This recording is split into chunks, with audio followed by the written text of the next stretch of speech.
Dumating na nga kagabi sa bansa ang mga Pinoy athlete na sumabak sa 2024 Paris Olympics.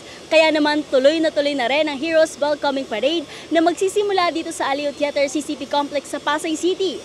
Ang mga detalye sa parada tutukan sa report na ito. Masisilayan na ng mga Pilipino ang mga bagong bayaning nagrepresenta sa bansa sa katatapos lang na Paris Olympics. Sa inilabas na updated route ng Metropolitan Manila Development Authority para sa Heroes Homecoming Parade na gaganapin mamayang alas 3 ng hapon, August 14. Magsisimula ang parada sa Aliw Theater sa Pasay City at matatapos sa Rizal Memorial Sports Complex.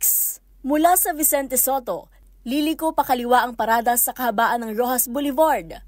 Kakaliwa ito sa P. Burgos Avenue at magtutungo diretso sa Finance Road, kakanan sa Taft Avenue, at muling kakanan patungo sa President Quirino Avenue, kakaliwa sa Adriatico Street, at muling kakaliwa para magtungo sa Rizal Memorial Sports Complex.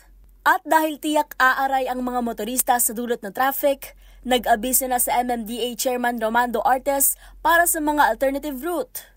Para sa mga magtutungo sa norte, maaaring dumaan sa Skyway, Buendia Avenue, Taft Avenue, FB Harrison Street, Mabini Street, Quirino Avenue at Lacson Avenue. Habang ang mga babiyahe naman papuntang south ay maaaring tahakin ang Rojas Boulevard, UN Avenue, San Marcelino at Quirino Avenue papuntang South Luzon Expressway.